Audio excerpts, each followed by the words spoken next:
Yeah, good morning. Now in this class we will see the example for preemptive scheduling algorithm. We will see the example for preemptive scheduling algorithm. In the last class we have seen the example for non-preemptive scheduling algorithm.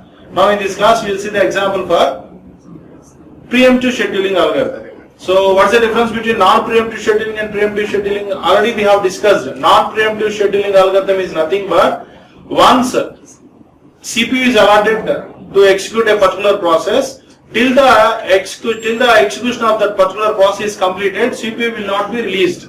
Or we can say that a process will release the CPU voluntarily. Voluntarily means after completion of its execution. Whereas in preemptive it's not like that. Once CPU is allotted for a particular process and the CPU is executing that particular process, meanwhile if there is any other process which is having highest priority than the previous one, in that case the operating system will forcefully take out CPU from that particular process. Okay, that is preemptive. We will see the example for preemptive scheduling algorithm. So as we have discussed here, this is nothing but process. Process numbers 1 to 7 we have different process. At the same time these are different priorities. Whereas starting with low priority, so 2 indicates low priority, 12 indicates highest priority. Arrival time, burst time, we have already discussed. Burst time is nothing but the amount of time required for executing a particular process, right? So we will explain this with a Gantt chart. We will explain this with Gantt chart. Okay, we call it as Gantt chart.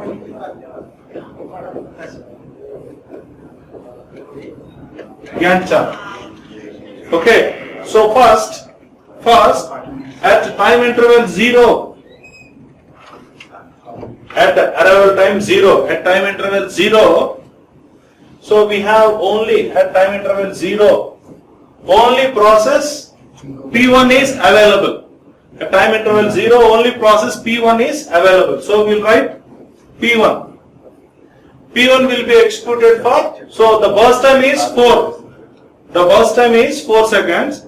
At process P1 will be started executing at 0th arrival time. So it will be executed for only 1 second. At arrival time 1,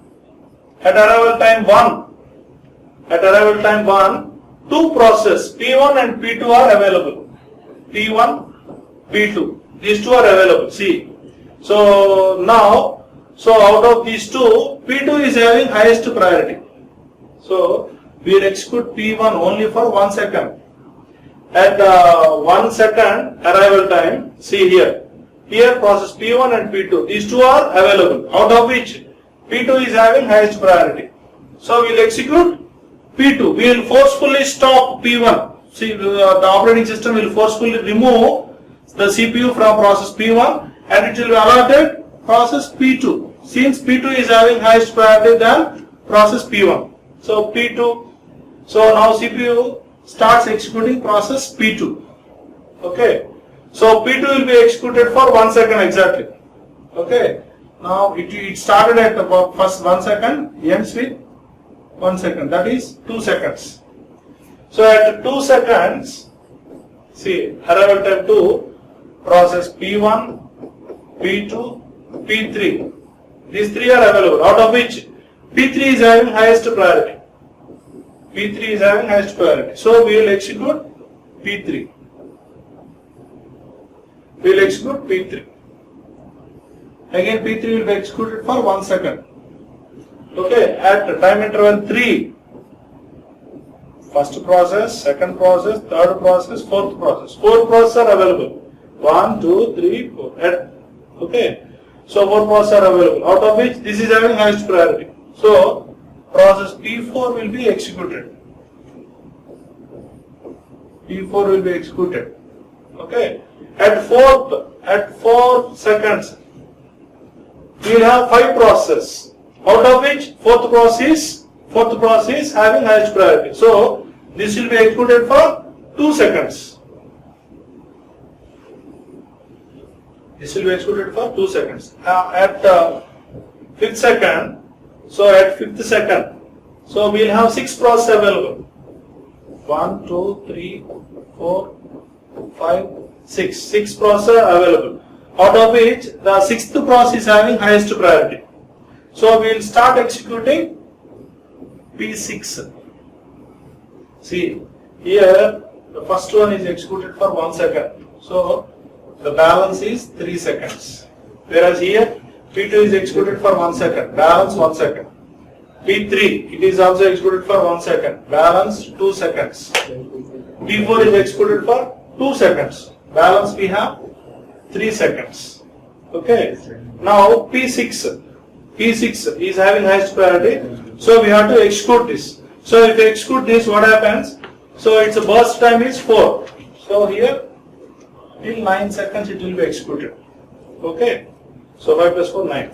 Next, so the execution of P6 is over completely.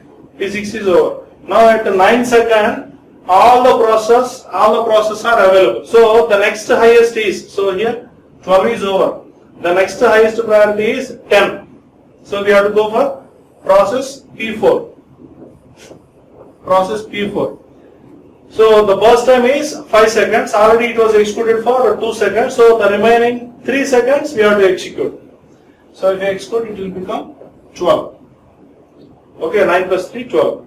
Next we have, so the next highest priority is 9. Okay, process P7. So its burst time is 6 seconds. So process P7, it will be executed for 7 seconds, means 19. 12 plus, so 12 plus 6, it is 18. 12 plus 6, it is 18. Okay. So the next highest priority is 8, that is process P5. So P5 will be executed and its execution time is only 1 second. 18 plus 1, 19. This is 18. 18 plus 1, 19. So next highest is 6. So process P3 will be executed for 2 seconds. P3 will be executed for 2 seconds. So 19 plus 2, 21. 19 plus 2, 21. Next we have, next highest is 4. So that is process P2. It will be executed for 1 second. So 22. Last one is process P1. So it will be executed 3 seconds. So it is 25. See here. So here in non-preemptive, once the process is allocated to the CPU will be released only when the entire process completed its execution. But here it's not like that. Once the CPU is allotted to a process, so if there is any other process which is having highest priority, then the operating system forcefully takes the CPU out of that process. This is what has happened here. First we started executing P1. Okay, P1 because at 0th interval time only P1 is the process available. At first second, okay, after execution of 1 second, we have two processes, P1 and P2. P2 is having highest priority. So P1 is dropped and P2 is given a chance for execution. When P2 is started executing, so after executing for 1 second, again at 2 seconds, P1, P2, P3. 3 processes are available. Out of which process P3 is having highest priority. Like that, the entire process has taken place. Now we have to write the completion time. See, P1 started at 0th second, but is completed in 25th second. So we have to write the completion time for process P1 is 25. Okay. For process P2, it is 22. Okay. For process P3, it is 21. Process P4, it is 12. P4. P5, it is 19 seconds. P5, it is 19 seconds. So, next, P6, it is 9 seconds. P6. P7, it is 18. So, we will change them. It is not visible, it seems. So turnaround time is nothing but completion time minus arrival time. So the turnaround time for first process is 25 minus 0. 25. Okay, 22 minus 1, 21. 21 minus 2, 19. 12 minus 3, 9. 19 minus 4, 15. 9 minus 5, 4. 18 minus 6, 12. Is the turnaround time. Waiting time is nothing but turnaround time minus burst time. So 25 minus 4, the original burst time. So 25 minus 4, 21. Next, 21 minus 2, 19. 19 minus 3, 16. 9 minus 5, 4. 15 minus 1, 14. 4 minus 4, it's 0. Whereas 12 minus 6, 6. This is the waiting time. Here, for your kind information, whereas in non-preemptive scheduling, the waiting time and response time both are one and the same. But here they will differ. See here. So the response time is nothing but it's the difference between start time and arrival time. So see, process P1. P1 is started at 0 second. Arrival time is 0. 0 minus 0, 0. Whereas coming to process P2, it started at first second. The arrival time is 1. 1 minus 1, 0. Whereas process P3, its start time is 2 seconds. So its arrival time is 2. 2 minus 2, 0. Whereas P4, its start time is 3. Whereas arrival time is 3. 3 minus 3, 0. Whereas P5, its start time is 18. This is 18. This is 18. Its start time is 18. P5.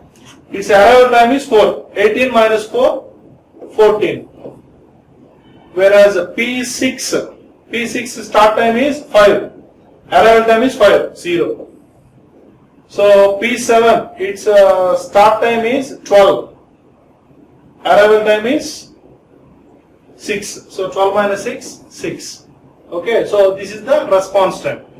Okay, so now we have to calculate the average turnaround time. So add these all values and divided by 7. For calculating the average waiting time, so we have to add all these values divided by 7. We will get. So here we should be familiar with the Gantt chart. Okay, here we should be familiar with the Gantt chart. So practice these problems, okay, clearly. So it's very useful. So preemptive and non-preemptive. We have seen the examples for preemptive and non-preemptive, right? Thank you.